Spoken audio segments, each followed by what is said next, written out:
Por que será que o nome de um médico batiza o centro de treinamento de um dos maiores clubes de futebol do mundo? O CT do Corinthians estampa o nome do ortopedista Joaquim Grava com muito orgulho. Quando se trata de lesão do pubis ou do joelho, Grava é referência no mundo esportivo. Já operou e recuperou famosos do futebol, da TV, e essa convivência em mais de 40 anos de carreira proporcionou histórias e experiências que ele vai dividir aqui com a gente. Pode chegar, doutor Grava.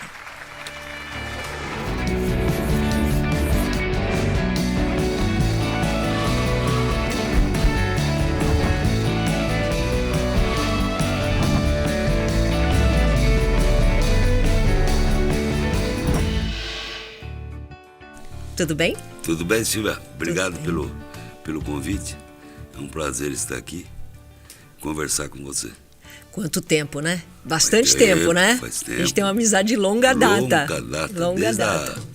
Paulo Lopes. Essa coisa faz o quê? Mais de 20 anos. Né? Bastante tempo. Eu fico muito feliz de você estar aqui comigo, porque eu estou fazendo aqui nesse podcast um resgate da história da época do Show de Esporte. Muita gente pergunta para mim, lembram dessa época? Aí eu falei, tem um lado também importante que a gente tem que contar e tem que falar, que é o lado do médico, é um outro olhar que eu quero fazer. E quando eu faço essa abertura CT, né, o CT do Corinthians, as pessoas me perguntam, tem gente que fala, mas quem é o Joaquim? Né? Essa é a nova geração. Tem uma nova geração. Não são corintianos, né? Quem pergunta. Não, no sentido assim, por que tem, por que tem o nome Joaquim Grava no CT? Então vamos começar por aí. Por que o seu nome está lá? Porque eu fiquei no Corinthians de 79 até 2003.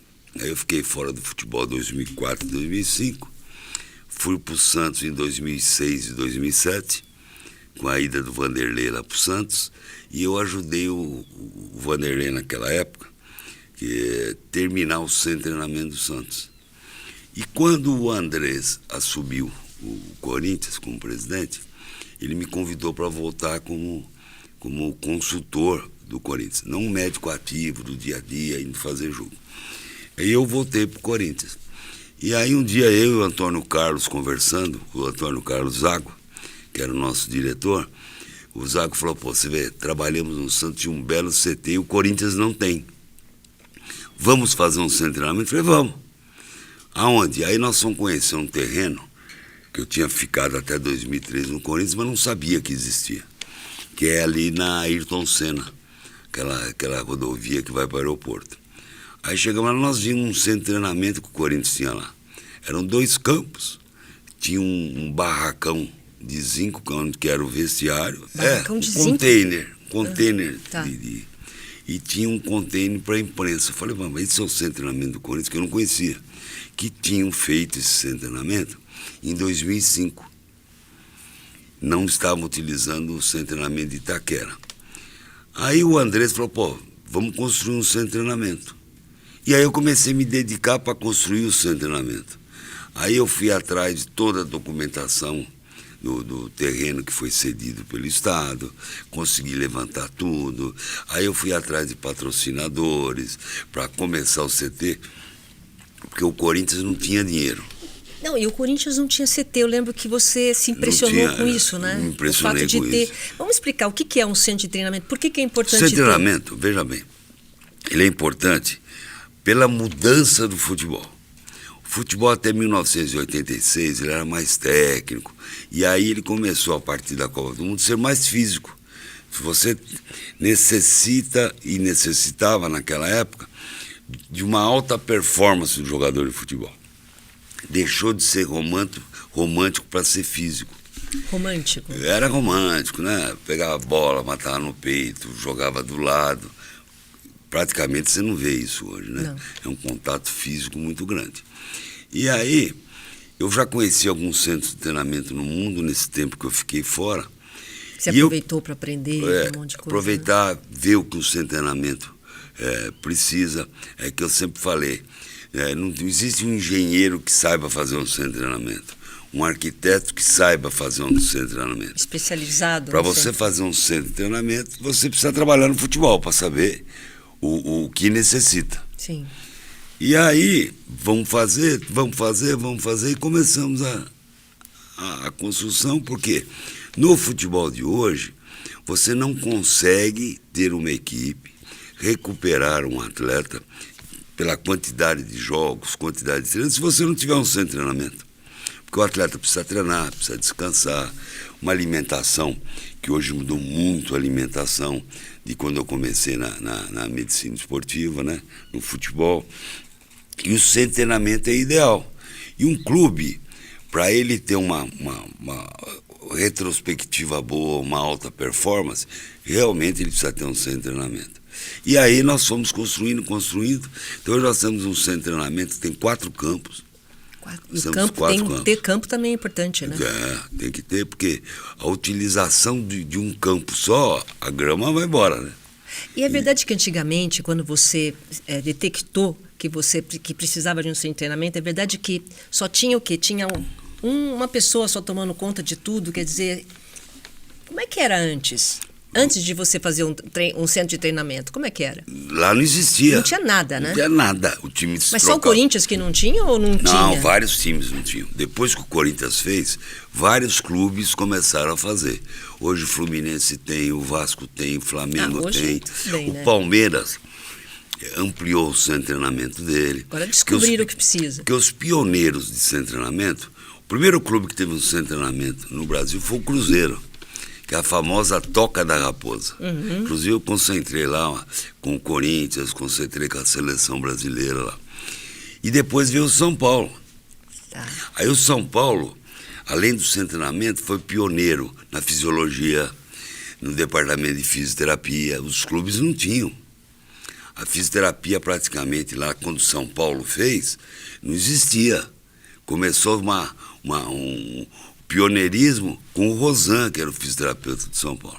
Quer dizer, já visualizando essa época que a gente está vivendo isso, agora, multidisciplinar. multidisciplinar. Você vê que dessa época o São Paulo ganhava tudo, porque ele tinha um centro de treinamento.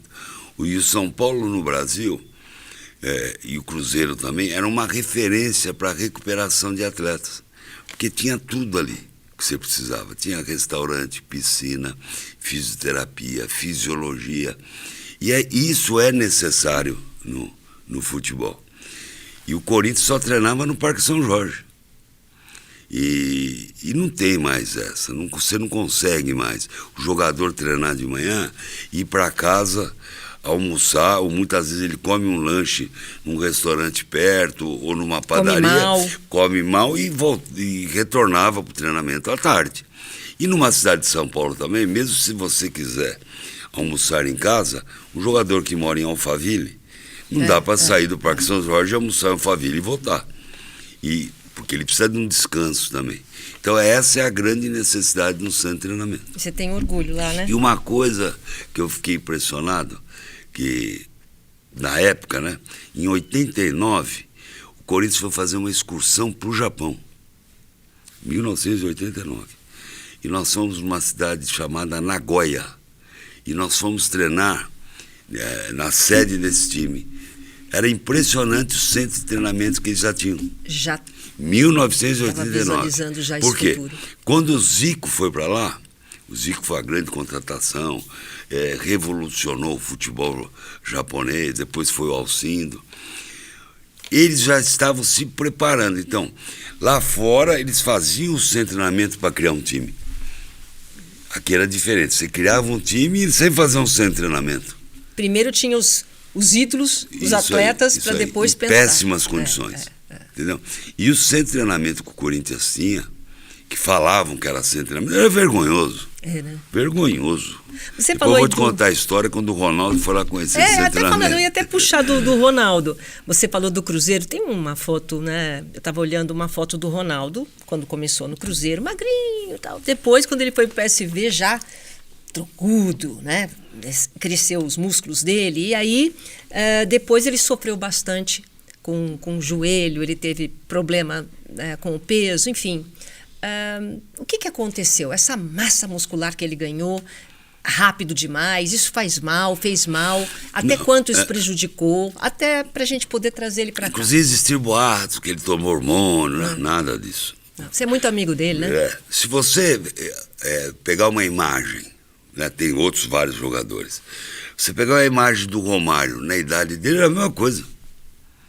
Se você pegar a imagem do Viola, era a mesma coisa. Se você pegar a imagem do Casagrande, era a mesma coisa. Por quê? Ele foi cedo para a Europa. Tá? Lá já tinha centro de treinamento. Lá já tinha centro de treinamento. Já para pegar os músculos. Isso aí, uma alimentação diferenciada. Ele sempre foi grande, tá? Uma tendência à obesidade, né? Tá. Então ele ficou grandão, ele ficou, mas nada de hormônio de crescimento, não. Que surgiu na época, ele tinha machucado muita o joelho. Polêmica, Não foi nada disso. Cresceu porque comeu e treinava. E aí, a gente vindo para cá, quer dizer, você, eu acho que não sei se você é o responsável, um dos responsáveis pela vinda dele. Na época que ele veio para cá, ele estava totalmente fora do peso. Os clubes nem queriam ele, quer dizer, ele é o Ronaldo, mas não queriam. O que tinha o Ronaldo para você trazê-lo naquela época? É uma história, porque depois todo mundo foi o pai da criança. Mas eu sei que você tem uma grande participação nisso. A grande verdade de tudo isso foi o seguinte: nós fomos jantar no Rufinos, eu, Ricardo Rocha, e você vai lembrar daquele empresário Todé. Sim. Lembra do Todé? Opa.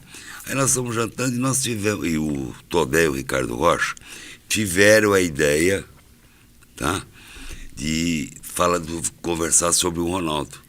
Que o Ronaldo estava no Flamengo, não estava treinando, não sei o que e tal. E aí chegou o Djalminha. Aí ficamos ali conversando, por que não vamos levar o Joaquim para o Rio de Janeiro? A gente conversa com o Ronaldo, e o Ronaldo está querendo isso mesmo, para o Joaquim dar uma olhada no Ronaldo e ver se ele continua a carreira, não continua. Olha o momento que ele estava, hein? Isso. E aí convidamos o Andrés para um jantar.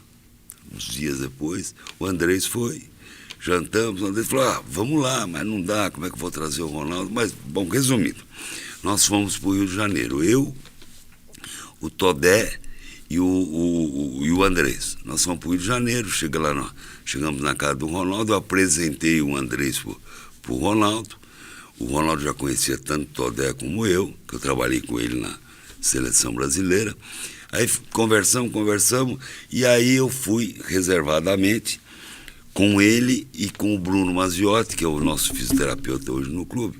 Fui conversar com ele, eu queria saber, tem uns exames, se eu continuo jogando, se eu não continuo jogando, tenho proposta daqui, proposta dali e tal.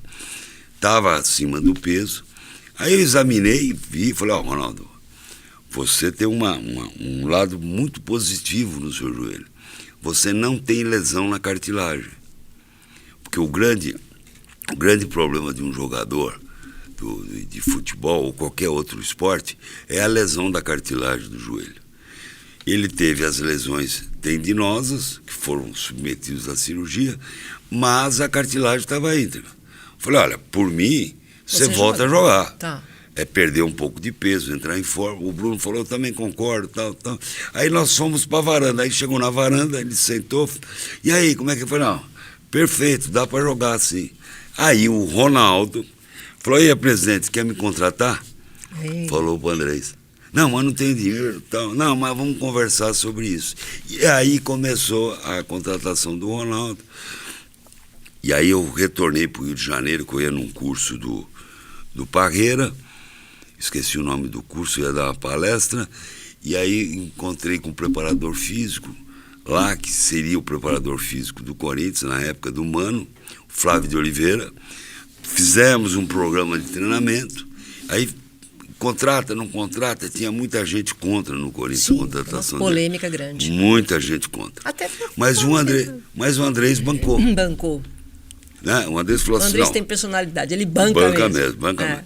Se o Joaquim está falando, eu vou contratar o Ronaldo. Aí contratou o Ronaldo. E aí veio, o Ronaldo ficou lá aqueles 2 meses e meio, minha cabeça já começou a virar um inferno, porque a imprensa paulista cobra muito, né? Uhum. Demais, a imprensa paulistana cobra demais, e muitas vezes sem razão, né? As outras vezes tem razão, mas muitas vezes sem. E aí ficou treinando, ele foi entrando em forma e virou isso. E quando ele que nós vimos no chegou, Corinthians. No centro de treinamento, ele adorou tudo. Não, aí ele foi pro centro de treinamento. Primeiro dia que ele foi no centro de treinamento, ele me ligou. Que aí, tava onde? Na Fazendinha? Onde era? Não, No foi São lá Jorge? treinar lá na Ayrton Senna. Tá. Ele entrou para treino, acabou o treino, ele me ligou, velho, onde você foi me trazer, meu? Pelo amor de Deus. Tinha um chuveiro. Era um chuveiro para todo mundo? Chuveiro para todo mundo. Falei, não. Mas o Parque São Jorge, o Andrés, tinha reformado com baita sacrifício. Porque o Parque São Jorge, quando eu retornei, a bicicleta não tinha, uma das bicicletas da musculação não tinha pedal. Como assim? Largado. Estava abandonado. Aí o Andrés me apoiou bastante, nós reconstruímos o Parque São Jorge, o Andrés mandou reformar o gramado, e aí ele, vamos construir o centro de treinamento, e o Ronaldo deu maior força. Ele ajudou também? Vamos construir, vamos lá. Ele conhecia todos os melhores precisa disso. treinamentos do mundo, né? Melhores treinamentos do mundo.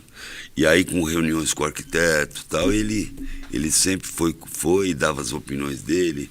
Olha, assim que é melhor, assim. E aí saiu esse centro de treinamento. Essa é a história. Lesão no joelho limitou a carreira de muitos jogadores, né? Muito. Hoje existem alternativas para lesão de cartilagem.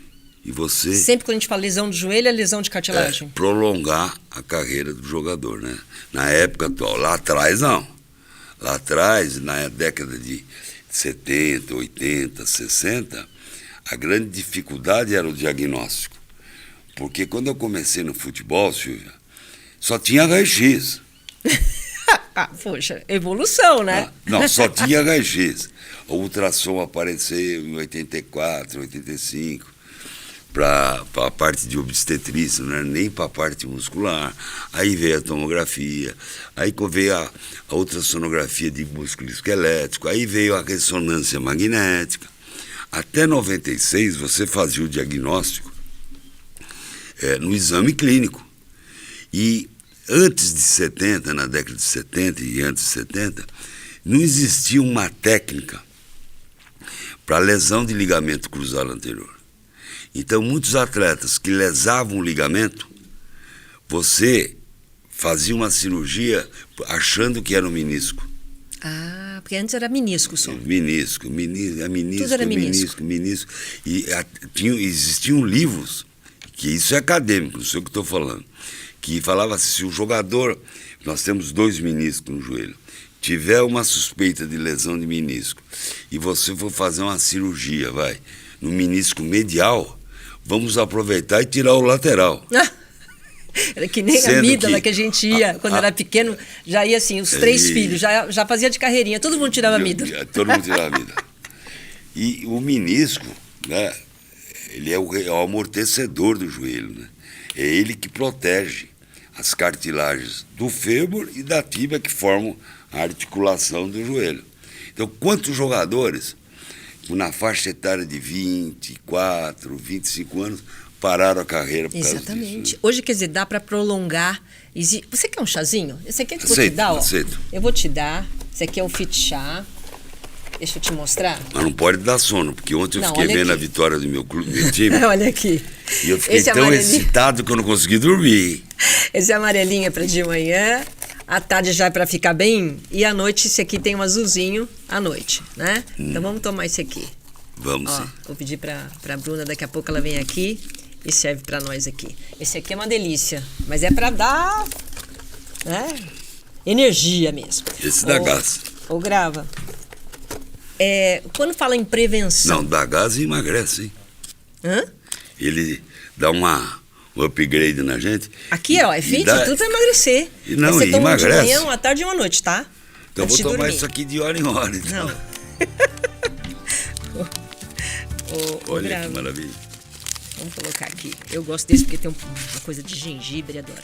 Quando se fala em prevenção, a gente está falando agora, né, que antigamente os jogadores encerravam cedo a carreira. E agora, com a ajuda da tecnologia, com todo o seu conhecimento, pode jogar até mais tarde. Essa coisa de prevenção tem muito a ver com você, né?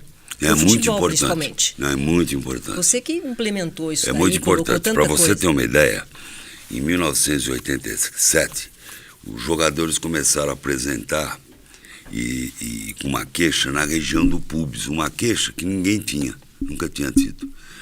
Como o futebol mudou, daquilo que eu falei antes, de romântico para mais físico, Veloz, né? Mudou isso, tudo. os jogadores começaram a apresentar dor na região do pubis, que é essa região aqui. Tudo junto, quer dizer, de uma época ainda para frente, todo mundo Por começou. que tinha essa região no pubis? Foi aí que eu desenvolvi minha tese, né? É a manobra do grave? Manobra do grave. Desenvolvi por quê? O jogador, ele não estava preparado para aquela atividade física que ele fazia. Como assim? Ele estava. Quando a gente tinha fala um tipo de atividade antes da. Mais tranquilo. Mais tranquilo. Jogava no domingo, segunda-feira era folga, terça-feira duchas e massagens. Era assim, é? Lembra? Quarta-feira, isso aí mudou. Então joga no domingo, se apresenta na segunda, joga terça e vai na quarta. Bom. E aí esses jogadores começaram a apresentar a sentir. E aí que eu desenvolvi, que foi a famosa pubalgia, uma técnica cirúrgica. E eu operei o primeiro jogador, juntamente com o Dr. João Yamamoto, para saber por que ele tinha aquela dor nessa região pubiana. Poderia ser alguma coisa urológica, porque essa área aqui não é muito comum para ortopedista, né? A não ser que tenha um trauma, uma fratura. E aí o jogador ficou bom, só com a abertura, a liberação ali da musculatura, e aí que eu desenvolvi a tese. Além de desenvolver a tese cirúrgica, juntamente com o Paulo Vieira, que é um fisioterapeuta que trabalha comigo lá no Corinthians até hoje, ele desenvolveu uma técnica preventiva na fisioterapia. Que é o quê? Exercício para fortalecer o abdômen, exercício para fortalecer o adutor. Inclusive, hoje você já não vê tanto pubalgia. Essa conduta preventiva é muito importante para o atleta.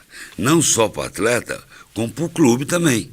Claro. Porque economicamente é muito vantajoso para o clube. O cara ficar parado não sei quanto por causa de uma contusão, alguma coisa. Isso aí. Imagina quanto então, essa prevenção no futebol é muito importante. E essa prevenção hoje não é só feita pela fisioterapia. Ela é feita também pelo departamento físico, pela nutrição, pela fisiologia. A fisiologia consegue detectar se o jogador está muito cansado, não está muito cansado. Isso com se aparelhagem, tecnologia hoje. Se ele está sobrecarregado, entendeu? Agora, essa prevenção que você fala, pode começar, por exemplo, hoje, categorias de base, cada vez mais se aposta. Você pode, com um jogador, já saber se ele vai ter problema ou não no joelho, você prepara antes, essa técnica multidisciplinar, tudo isso vai sendo acompanhado? Como é que funciona? A minha conduta para isso é depois dos 14 anos. Só depois dos 14? Por quê? Porque eu acho que até 13, 14 anos, academicamente, toda atividade tem que ser lúdica. Ah, é? Porque você está em crescimento. Mas a meninada já começa a jogar, tem mas eu não concordo. 10, sub-7, sub-5, sub-1, já tem sub-1. Então, pegou aquela mania. Todo pai quer ter um Neymar na vida, sim, né? Já coloca com 5 anos de idade. Não, está totalmente errado. Está errado, isso já pode machucar o jogador, a sobrecarga. A parte de reforço muscular, você pode começar com 11 anos, mas não numa academia, uma supervisão muito bem feita. A partir dessa faixa etária, que você faz o aprendizado lúdico, onde você consegue desenvolver sua própria percepção, suas reações, tudo, aí você começa a fazer um trabalho preventivo. É um trabalho de muscular, para evitar lesões, um trabalho muscular para evitar entorses de articulações. Tudo isso é importantíssimo. O campo de treinamento também é muito importante. Antigamente, os campos eram muito ruins, então a facilidade de você torcer um tornozelo, torcer um joelho era muito grande, né? Sim. Então, até o gramado hoje é preventivo. Dá medo, sabe por quê? Porque hoje em dia Na internet tem muita gente com autoridade para tudo. E você sabe que os jovens, as pessoas seguem muita coisa dali, né? Isso te assusta? Quer dizer, hoje Muito. tem muita coisa sendo colocada... Assusta muito. Né? Às vezes eu vejo algumas coisas, principalmente no Instagram, de alguns colegas médicos, principalmente da área de fisioterapia, onde eles colocam como se fossem milagres que eles fazem. Tem milagre para tudo. Eu acho isso aí um engodo. Que o mais importante para você, ou para qualquer indivíduo, é você ter um diagnóstico. Então, antes de ir para um fisioterapeuta, eu acho que o doente tem que passar, o paciente tem que passar com o médico. Porque muitas vezes, eu estou com dor na coluna, eu vou no fisioterapeuta. Espera um pouquinho, mas qual o diagnóstico? Tem que ter o diagnóstico. Uma dor na coluna, são vários diagnósticos. Pode ser muita coisa. Inclusive, pode ser até emocional. câncer. Então não é assim. Então eu fico, às vezes eu vejo, me mandam, né? Eu não sou muito de internet, coisas absurdas que a gente ouve. Né? Treinamento, o que você tem que fazer, precisa tomar muito cuidado. Eu espero que cientificamente, porque você não tem como impedir isso, mas cientificamente a população ela comece a raciocinar sobre isso e pare de se envolver com esse tipo de orientação que você tem, que é muito prejudicial. Grava, o que é um joelho saudável?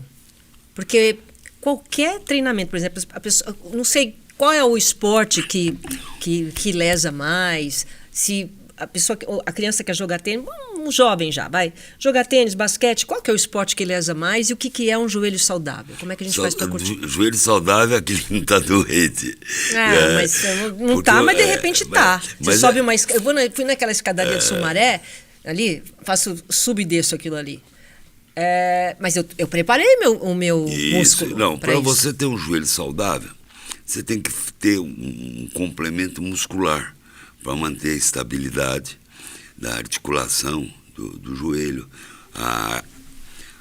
o posicionamento da patela, né, que antigamente a gente chamava de rótula, uma série de coisas. Prevenir, se você começar a ter dores, você procurar um médico. Às vezes está faltando um reforço, está faltando um suplemento. Hoje você tem uma suplementação com colágeno para cartilagem. Funciona isso até uma certa idade, né? Não é que funciona. Numa certa idade, ela evita que progrida. Numa outra idade, evita que ela apareça. Tá? E você tem uma mudança na orientação física da pessoa. Tem muitas, principalmente mulheres, ela começa a ter dores na academia por um exercício orientado erroneamente. Ela está com o personal. Isso aconteceu muito naquela época de step, de sobe isso, sobe aquilo. A gente vai seguindo as modas, acha que está certo, faz porque o personal está falando, nada contra o personal, mas a gente segue a orientação. E aí você tem problema pro resto da vida. Olha, uma grande porcentagem que você atende hoje de pacientes não cirúrgicos que tem problema no joelho é por exercício errado. Por exercício errado. Porque cada joelho suporta alguma coisa. Cada pessoa suporta uma coisa. E você geralmente, na adolescência, na juventude, e quando você chegar nos seus 30, você vai numa academia, todo mundo faz tudo igual. Só que anatomicamente, geneticamente, não são todos iguais. Tá. Então o treinamento tem que ser diferenciado. É o que é feito no futebol. Exemplo, você individualizado. Individualizado. Você treina um lateral direito de um jeito e você treina o centroavante de outro jeito. Você treina o volante de um jeito e o goleiro de outro jeito. Só que hoje, os exercícios, as orientações, você vai numa academia, ele te dá lá um protocolo, você vai lá e faz. Crossfit, deve ter bastante paciente de crossfit lá na... Crossfit. Porque é um esforço exagerado. Crossfit, né? É a salvação do ortopedista, eu sempre falo. Porque o que dá para o ortopedista é impressionante. Sério. Eu falei aqui até brincando, mas é verdade, então? Verdade. Quando aparecia paciente no meu consultório, o doutor estava fazendo crossfit. Falei, ainda bem que você estava fazendo crossfit, porque é uma consulta. Machucou muita gente. Hoje maneirou já. Então é aquilo, nada com exagero e tem que se preparar, independente do esporte que você faça, isso é importante vindo de você, independente do esporte que você queira tem que se fazer. Preparar. Corrida, tênis, porque o tênis eu tenho a impressão de que o tênis usa muito o joelho. Não, basquete, o tênis, Hortência. O tênis é importante, mas o mais importante é a palmilha. Porque você pode ter uma pisada errada, e você pode comprar o tênis mais caro que existe, da melhor marca, mas a palmilha pode não satisfazer a sua pisada. Então hoje existem exames, né, que você faz, a parte de fisioterapia que faz, que é uma análise da podologia, né, a baropodologia, dos pés. Então hoje, antigamente, você mandava fazer as palmilhas ortopédicas, que era no olhômetro para as crianças. Hoje não. A criança faz, o adolescente faz, o jovem faz. Muitos idosos que começam a ter problema de pé fazem, que é um exame que você pisa numa plataforma. Essa plataforma te dá o seu modo de pisar, aonde está o problema, e você confecciona a palmilha diretamente para aquele problema, não empiricamente. E aí você tem alívio excelente.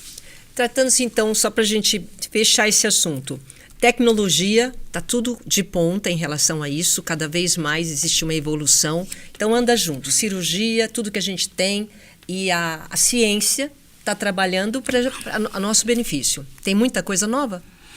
Veja bem, a evolução, lógico, nós teremos. Você estava falando desde o raio-x até agora. Eu acredito que teremos que modificar algumas coisas para evoluir mais. Pode aparecer coisas novas, mas mesmo assim, para a cirurgia de joelho, eu acho que a cirurgia de joelho que nós fazíamos, ela terá que ser modificada. Não sei se eu estarei vivo para ver isso, mas ela deverá ser modificada. Por quê?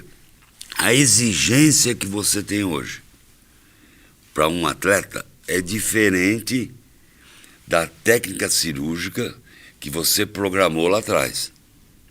Então, o atleta hoje, ele tem uma exigência maior do que aquilo que você propõe na cirurgia de joelho. Então, esse tipo vai ter evolução. Eu acho que uma outra grande evolução que nós vamos ter no esporte é na parte física. Eu acho que a parte física está sendo muito importante, não só para o atleta de alta performance, como para aquele atleta do dia a dia, sedentário, que é uma coisa importante. Existem outras coisas, que é o gelo, a bacia de gelo, e eu não sei, fazendo aquilo ou não fazendo aquilo, você não terá interferência na sua evolução física. E não esbarra em nada no sentido de restrição de lei, de permissão, sei lá, toda novidade esbarra em alguma coisa, numa resistência do Nós temos uma resistência muito grande. Já estão usando o sangue da gente para ter a célula-tronco. Não, tem tanta experiência existe nova. O mundo usa isso. O mundo. Um dos poucos países no mundo que não é liberado ainda a regeneração, a medicina regenerativa no Brasil. Nessa parte, que são as células-troncos, que é o plasma rico em plaquetas. Tem jogador que sai daqui, atleta que sai daqui e vai lá fora fazer, porque aqui não é permitido. O dentista pode fazer, a dermatologia usa muito, mas na traumatologia esportiva ainda não. Não. Eu acredito que isso é por ego. Ah, é? Por ego. Não, eu não sei fazer. Como eu não faço, porque tem muitos médicos que são assim. Como ele não faz, ele acha que aquilo não serve. Mas ele nunca fez para testar. Não sei se você me entendeu. Sim. Tem médicos que preferem muito mais operar do que tratar na medicina regenerativa. E proibiram, vamos aguardar até a liberação. Voltando então para o futebol, vamos lá. Você uma vez declarou que o futebol estava doente. Hoje está na UTI. Naquela época eu falei que ele estava no pronto-socorro, depois eu falei que ele estava no quarto, depois eu falei que ele estava na SEMI, agora ele está na UTI mesmo. Tá grave assim? Está difícil. Está difícil porque as revelações no futebol brasileiro estão desaparecendo. Por quê? Porque... a gente é um celeiro de... Não, um dos motivos disso, Silvio, me perdoe as pessoas que são cientistas nessa área. Futebol, você não pode ter sub-10, sub-11, sub-12. A gente falou isso. Nós temos que retornar à fase do mirim, infantil, juvenil e juniores. Porque o grande jogador de futebol, aquele jogador de futebol, é raro, mas existe. É o caso do Neymar, é o caso do Rivelino, quando ele jogava futsal. Pode ser uma referência lá para frente de um gênio com 13, 14 anos de idade. Pode. Mas o grande jogador de futebol vai aparecer com 17 anos. 17. Com 17 anos ele está pronto. Ali que você vai definir se ele será um grande jogador de futebol ou não. Ou poderá ser um jogador de porte médio, que é uma profissão. A partir dessa idade, eu não acredito. Você vê o caso agora do treinador Vanderlei Luxemburgo, que é o treinador que acho que no Brasil mais revelou jogadores. Ele sempre foi meio visionário, depois né? do Cilinho. Você lembra da época do Cilinho? O Cilinho revelava muitos jogadores também. Ele acabou de revelar um volante, que é o Gabriel, 17 anos, 16 para 17. O Wesley, 17. O Pedro, 17. O Léo Maná, 17. Então, olha o quanto que esses jogadores vão ganhar na vida, sendo revelados 3 anos antes. Olha o que eles vão ganhar de experiência. Porque no contexto, a gente se revela com 20 anos de idade. O atleta que não foi revelado até 20 anos de idade, com algumas exceções, ele não será um grande jogador, não. Não acredito.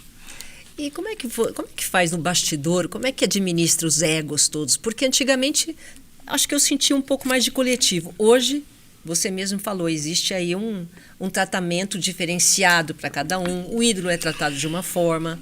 Como é que se lida com o ego nos tempos de hoje? É muito difícil, porque antigamente você tinha uma permanência do atleta muito tempo com você.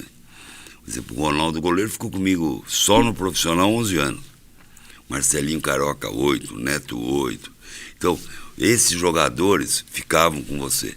Então, você tinha uma relação muito grande com os jogadores. Era o dia a dia, relação familiar. Hoje mudou muito.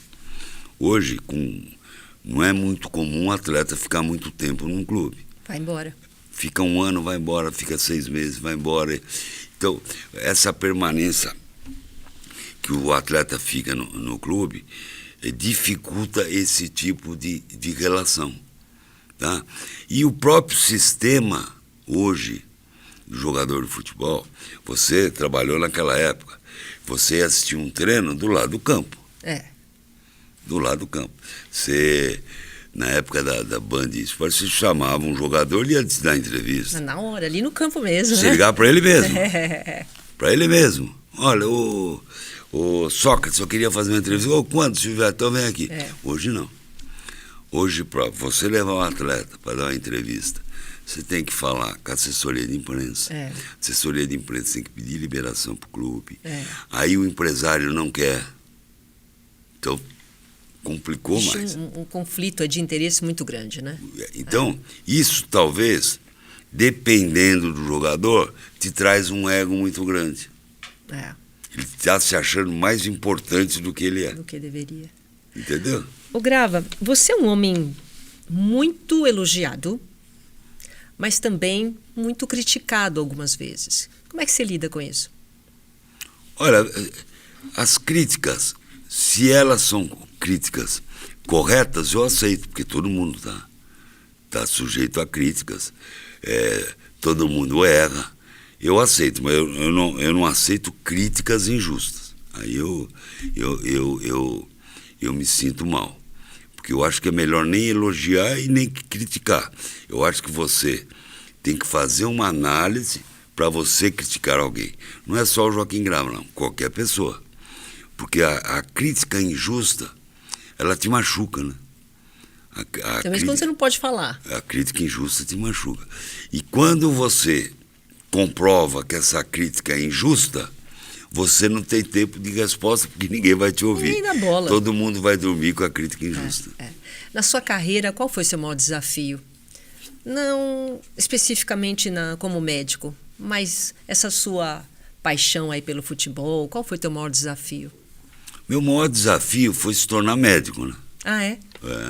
Você lembra? Eu fiz um livro, Medicina Futebol Sim, Clube. Foi um sucesso. E ali eu livro. conto Você aquela foi história. Até lá na TV. Eu conto a história, porque eu tinha naquela época um desejo de ser jogador de futebol, com 15 anos de idade.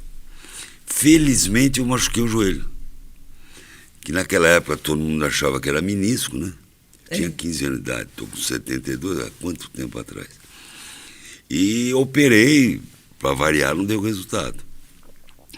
E aí, como não dava resultado, eu era de uma família muito pobre. Por que para variar não deu resultado? Porque geralmente se operava, não era. Provavelmente naquela época sempre errava. Eu já tinha tido uma lesão de cruzado, que naquela época ninguém operava cruzado. E como era de uma família muito pobre, minha mãe era empregada doméstica, me levou para eu ser examinado, através da patroa dela, com o doutor João de Vicenzo. Aquele João de Vicenzo era um mito da ortopedia, o maior cirurgião de joelho da época. E eu fui. E na sala de espera, eu vi o movimento. Eu falei para minha mãe, mãe, vou ser médico, ortopedista, cirurgião de joelho, vou ser médico do Corinthians e da seleção brasileira. Porque tua paixão pro Corinthians é. E a minha mãe falou, você tá louco? Como é que nós vamos conseguir isso? Primeiro, para você fazer tudo isso, tem que ser médico, pô. Como é que você vai se formar médico? Mas eu fui. Fomos família ajudando e eu me tornei médico. E aí, desde que eu entrei na faculdade, eu entrei para ser médico do Corinthians. Tive uma ajuda muito grande do Osmar de Oliveira para entrar no futebol, que eu entrei através da Portuguesa, mas fiquei muito pouco tempo. Aí eu tive um convite do falecido Vicente Mateus, através do Leonel Marconi, para eu ir para o Corinthians. Olha aí, já estava cumprindo, né? A promessa. Me especializei em joelho, e aí em 98, que é a história da minha mãe, que eu fui visitar minha mãe, antes da cirurgia da Carla Pérez, ela estava internada no Sírio-Libanês, minha mãe já não estava bem, e eu passei cedinho no hospital, antes de ir para o São Luís, para falar com ela. Aí eu cheguei para ela e falei, eu chamava ela de Tite, era o apelido dela. Tite, eu fui convocado para a seleção brasileira. Ela olhou para mim e falou, eu sabia disso. Caiu uma lágrima, ela virou do ladinho e tal, eu fui operar, falei, dormiu, não. Aí depois que eu acabei as cirurgias, o Mário Gimenez foi me avisar que ela tinha falecido. Então, Nossa. Ela esperou toda a minha trajetória, todas as minhas promessas, para ela se despedir, né? E com Deus. Aí eu tenho uma curiosidade, porque é uma coisa importante para as pessoas saberem. O que você teve que usar e buscar dentro de você para cumprir essas suas promessas que você mesmo se fez? Força. Você tem que ter uma força muito grande. Você tem que ir atrás dos seus objetivos. Como eu sou virginiano, eu gosto de ir atrás das coisas. Eu gosto de fazer as coisas. Eu gosto de inovar. E o virginiano, geralmente, ele não tem muito coisas que atrapalham a vida dele. Por isso que ele quer tudo certinho. Tudo organizadinho. Tudo organizadinho. Mas focado. Se torna até chato.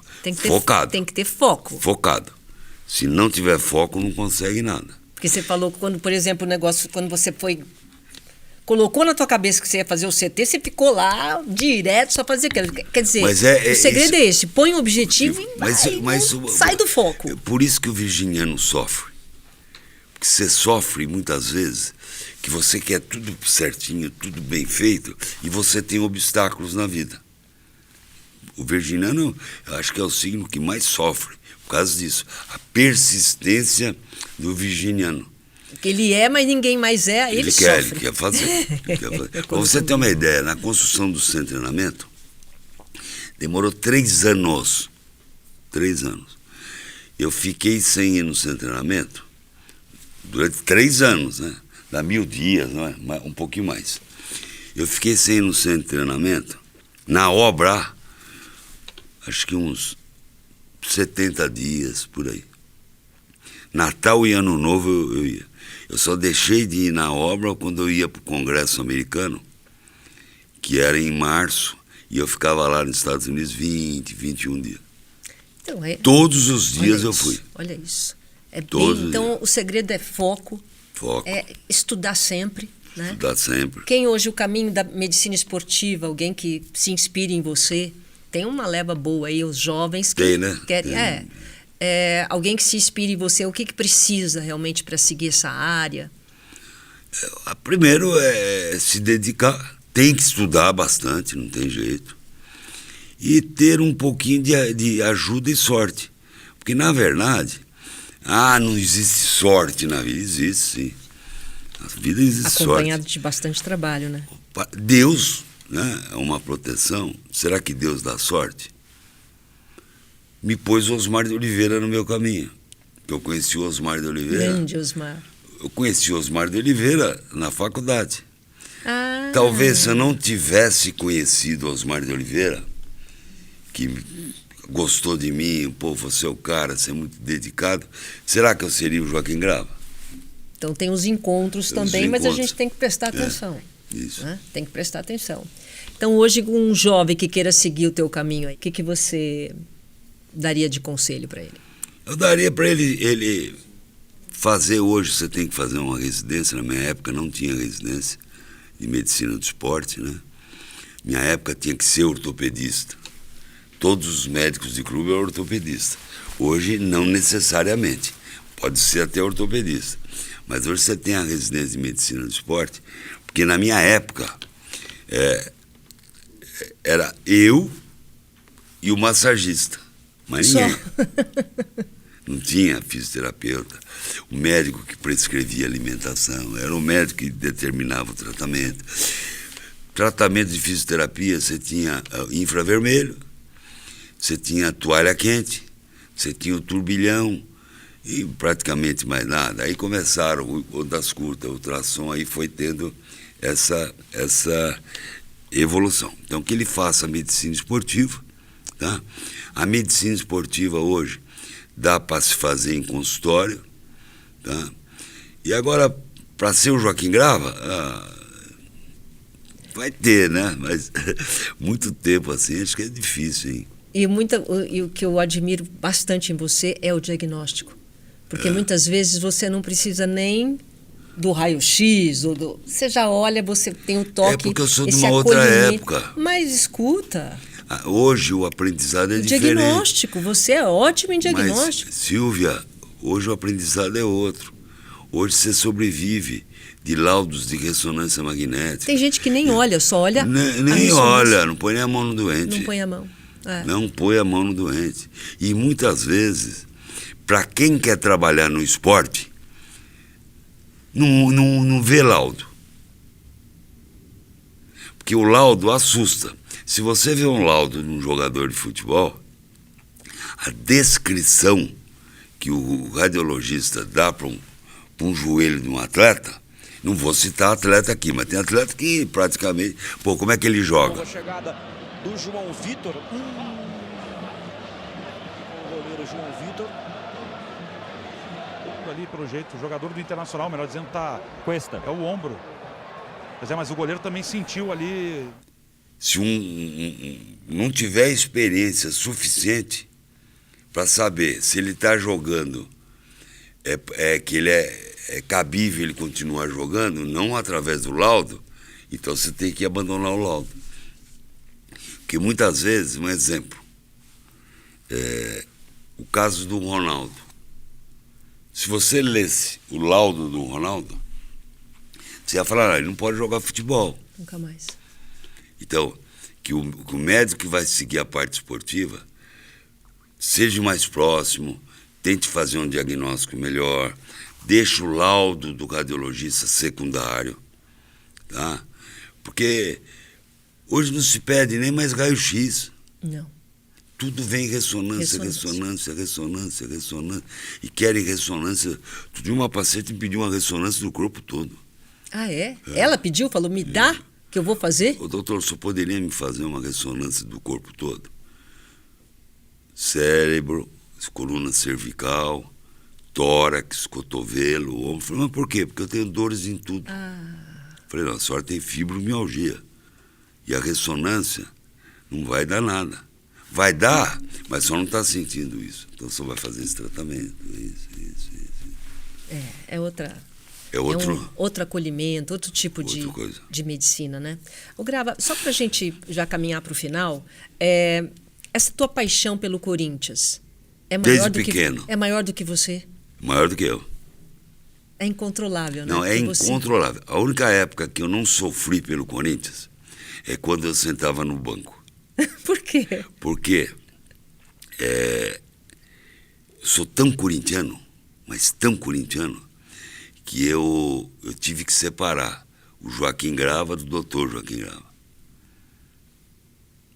Eu fui em 82, quando comecei, já aparece em jornal Joaquim Grava, eu fui procurar um terapeuta chamado Edson. Eu lembro até hoje, ele na Abílio Soares, atrás do Exército, que uma amiga minha tinha me indicado. E eu fui. Aí eu fui lá, apresentei para ele, tá? Qual o seu problema? Eu falei para ele. Falei, olha, eu sou muito corintiano, eu trabalho no Corinthians e tem horas que eu quero me transformar no banco, quando o juiz erra, um jogador. Ele falou, não, pera um pouquinho, vamos conversar assim. Ele falou, olha, tem um exemplo para você que você deve seguir. Eu falei, o quê? Ele falou assim, o Pelé separou o Pelé do Edson. Por isso que ele é o Pelé. Então você separa o Joaquim Grava do doutor Joaquim Grava. Eu falei, e aí? Então ele falou assim, não, pensa nisso. Você teve que fazer um trabalho psicológico. Não, pensa nisso. Eu falei, vou pensar. Aí ele falou assim para mim, tudo bem. Eu falei, e quando eu volto? Ele falou, não precisa voltar. O seu problema é separar só esses dois. E aí você fez esse E trabalho. só você, eu não vou conseguir separar isso de você. É só você que vai conseguir. Aí eu fiquei com aquilo na cabeça. E você conseguiu? Aí eu separei. Você conseguiu? Você consegue? Consegui. No banco? Consegui. Nunca bati no juiz, nunca bati no adversário, nunca furei a bola. Eu sou desses corintianos doidos. Que nem ontem. No jogo... Só para explicar, porque essa entrevista vai ficar Corinthians um São tempo. Paulo. Corinthians São Paulo semifinal. Ontem eu achei que eu falei, mas não pode ser. Eu adquiri uma arritmia por causa disso. Fiz ablação. Ô Grava, o que o futebol te ensinou nesses anos todos? Porque você passou pela seleção brasileira, a gente está falando de Corinthians, ok, você foi, voltou. Seleção brasileira, você foi para o Santos uma época. O que o futebol te ensinou? O futebol me ensinou a você separar as coisas. Falando nisso, né? Vamos separar as coisas. Separar as coisas. Porque muitas vezes, exemplo, você é diferente, que eu te conheço. Tem pessoas que não se separam. Você tem que separar Silvia Vinhas, mãe, Silvia Vinhas, filha, da Silvia Vinhas da televisão. Muitas pessoas não separam. Não vamos citar nomes, mas acho que ela é a Silvia Vinhas em qualquer lugar. Ele é o Joaquim Grava em qualquer lugar. Todo mundo, qualquer pessoa, fica feliz com elogio. Só que nós por sermos públicos, para chegar a ser uma Silvia Vinhas, para chegar a ser um Joaquim Grava, chegar a ser um Léo Vilarinho, chegar a ser um Faustão, nós temos que o quê? Separar essas coisas. Senão a gente não vai conseguir sobreviver na profissão. Então o futebol me ensinou isso. E você, uma das grandes queixas de paciente, muitas vezes é um maltrato que eles recebem do médico. Verdade. Será que esse médico separa o nome dele, a profissão dele, será que ele trataria a mãe dele de paciente do jeito que ele trata a mãe dos outros? Será que ele indicaria uma cirurgia para o filho dele que ele está indicando para o filho dos outros? Então, essa consciência eu aprendi muito. Então, se eu vou indicar uma cirurgia para uma senhora, eu indicaria para a dona Tite. Se eu vou indicar uma cirurgia para um jovem, eu indicaria para o Flávio, indicaria para o Ivan, indicaria para a Marina. Será que o médico tem isso? Porque hoje você vê, não vamos citar nomes, estrelas médicas, né? Nós vimos, inclusive, na pandemia. O quê? Na pandemia nós vimos a estrela médica, a estrela da medicina, os infectologistas. É verdade. Uma doença que era até desconhecida. Era o dia todo falando sobre isso. Será que eles têm essa consciência? Será que eu teria essa consciência de ser desse jeito que eu sou se eu não tivesse trabalhado no futebol? Então, por isso que eu agradeço o futebol. Eu consegui discernir as coisas. Então, o futebol te ajudou realmente a você desassociar, né? O teu ego. Muitas vezes a gente tem. Isso. E cada jogador precisa de uma coisa. Cada jogador tem o seu jeito de te ouvir, de te responder, de te escutar, de te aceitar. Esse convívio me ensinou muito a separar essa medicina que você faz no futebol na medicina do dia a dia. Muito interessante. O futebol foi um aprendizado para mim. Porque é o que eu sempre digo, até nas minhas palestras. Não existe faculdade e universidade, nem no Brasil, nem no mundo. No mundo. Olha, eu vim aqui porque eu quero ser médico de futebol. Você aprende a ser médico de futebol, trabalhando no futebol, pisando na grama. Senão você não será médico de futebol. Até porque também tem um lado psicológico de derrotas e vitórias. Isso aí. Bons resultados e maus resultados. Que deve ser bem difícil. Que é bem difícil. Quando perde... Ai. Principalmente no Corinthians. Principalmente no Corinthians. Quando o Corinthians perde, você faz o quê? Ninguém fala com você. Não estou menosprezando os outros clubes, muito pelo contrário. Mas que eu sempre falava para o senhor Mário Travalini, o falecido Mário Travalini, senhor Mário, o Corinthians, um minuto no Corinthians tem 30 segundos, senhor Mário. Se eu falar, Esporte, né? Se eu falar que o jogador vai voltar em 2 semanas e ele ficar em 3, vão começar a me criticar.